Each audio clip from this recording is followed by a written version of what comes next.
Well, it's been a whirlwind day. Don't have much of a voice left, so I apologize if it's hard to hear. But started out this morning early in the Milwaukee County Courthouse, continuing to fulfill my commitment to the taxpayers of Milwaukee County. Collectively, meeting with my staff, our budget director for the county government, proceeded to go down and meet with Milwaukee County Board Chairman Lee Holloway, and he introduced me to the County Board's Finance and Audit Committee, where I talked about the 2011 county budget.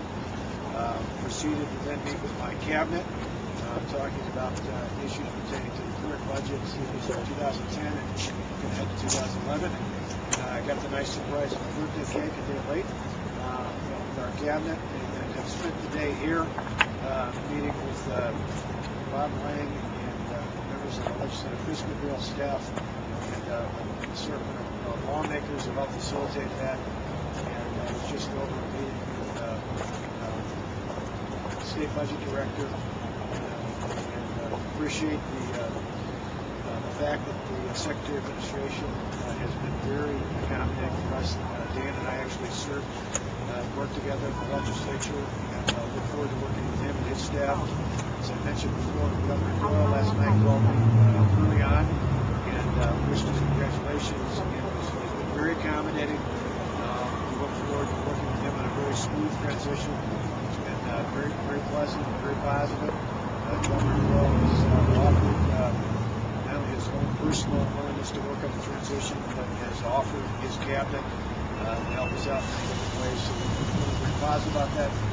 Today's focus was meeting on getting updated numbers in the budget. There'll be more numbers coming out in a couple of weeks when the new estimates come out related to the budget request. Obviously, we're looking at that very closely. The other big thing is over the next few days we'll be reaching out to lawmakers in both political parties to talk about our jobs agenda, clearly reinforcing the message I mentioned last night, which is that Wisconsin is open for business. We're sending a strong message to employers who want those here and those who come to the great state of Wisconsin. There's a new approach. We're aggressive about approaching business and adding jobs to the state. And we want to be ready to go 2 months from today as we not only are sworn in, but call a special session on jobs, and hopefully one that not only the new Republican majorities, but that Democrats in the Assembly and Senate can work with us on as well. Because really, jobs and the economy, getting the state working again, isn't just solely a partisan issue. It's something that I think we all care very much about. And it's my hope that in the next week or so I'll be able to meet with as many lawmakers as possible to help us build a consensus on our jobs plans. With that, I'll take questions we have. Do you have a timeline for when you're going to resign as House of Representatives? By the end of the year, I'm going to stay through the end of December. Obviously, we're looking very closely at whether or not that's by the 28th.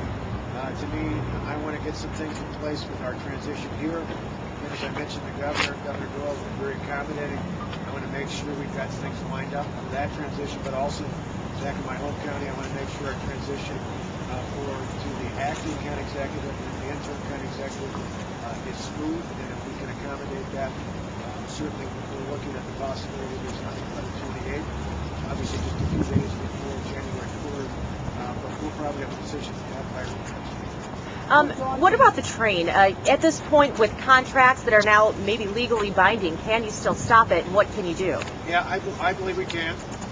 Since the story first broke, we've had lawyers coming out of the woodwork with suggestions on legal actions to take.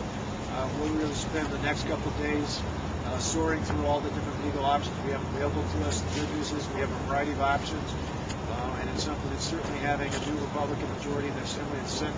I think a majority, not only party-wise, but a majority of people in the legislature that agree with me on the train and the need to make sure that we're not stuck with that in the future.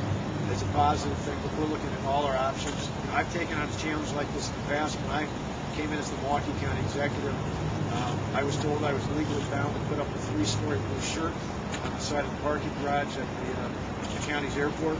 And if you go there today, there is no blue shirt on the side of that parking structure because we found a way to get out of that. And I'm confident we can do the same with the train. But will it be even more costly for the state to get out of it?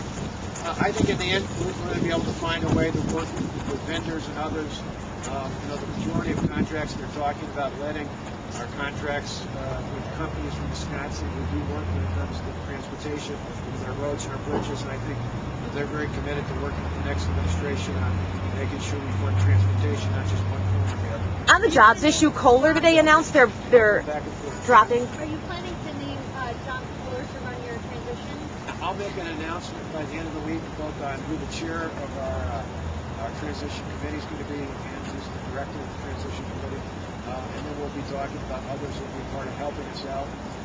The good news is we've had, not only for the transition, but for the cabinet, as we look ahead to this coming January, there's a lot of excitement. There's a lot of people out there, both inside and outside of government, people who've been involved in the past, and those who are involved for the first time, who are very interested in helping us transform the state government. But we'll be very deliberative. One of the things I learned from being in a position where I appoint a cabinet right now is to take your time, do it well, make sure you put together the right team, and that's exactly what we're going to do. What's your timeline then for that appointment? You said you'll make some announcement later this week Announcement on will be by the end of the week for the transition director as well as the transition sheriff, and then cabinet positions will be forthcoming between now and the end of December. From our standpoint, there's not a rush. We've got an abundance of people who are willing to step up and help us out with the transition, and we just want to make the best decisions possible for the taxpayers and the people of the state when it comes to the cabinet. Kohler announced they're going to cut 350 jobs today. This was an issue you ran on. What are you going to do to try and ensure that those jobs stay here in Wisconsin? I've left calls even before today with officials from the Kohler company as well as other companies to try and figure out what we can do to reach out to them. I've said repeatedly as governor, there's never going to be a worker in this state who can say this governor didn't do everything in his power to keep their jobs and grow their jobs here in the state of Wisconsin. So in terms of what they're looking for specifically, obviously building a better business climate, making it more cost-effective to do business is our top priority. But to the extent that we can offer specific things to keep jobs here, we're going to be proactive in doing that. How daunting are those budget numbers for you? Well, we've known all along they'd be significant. Obviously, looking ahead, 2 weeks from now, when we see more specifics on agency requests, those will be, I would imagine, would be even more significant. But we're ready to take on that challenge. As county executive, I faced almost identical circumstances. I remember at the time when I was still in the Capitol, I got a big, gigantic congratulations card from my colleagues at the time in the State Assembly, and inside of it there was a condolence card, and they understood the challenges we faced in the county, very similar to what the challenges we face in the state, but again, we're up to the challenge. When you talk about having control of both the Senate and Assembly, essentially this is how these problems are yours and the Republican parties. How having them both in control of the Senate party will make your job easier, and how the responsibilities are? Well, I think it basically is put up or shut up. We have a charge, we have a mandate for the voters of the state, and it's one we don't take lightly. We are going to move forward and chart out a clear course. We're going to follow through the promises we made in this campaign, and we're going to get the job done. You saw 4 years ago, voters threw out a lot of Republicans here and across the country because at least the ones in Washington didn't do what they said they were going to do. And we need to make sure that with great power comes great responsibility. And ultimately, we need to know it's not about us, it's about the people of the state. And as long as we stay true to the promises we made in the campaign and follow through on those, I think we're not only going to get things done, I think we're going to continue to earn their trust in the days to come. Do you ultimately plan to operate out of Madison with you and your family living in the executive residence, or will it be perhaps some sort of modified approach? No, the Capitol is here in Madison.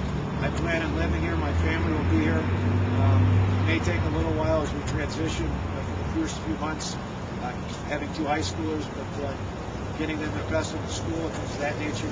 But I understand the capital of the state of Wisconsin is in Madison. I plan on living in Madison. I plan on operating out of Madison.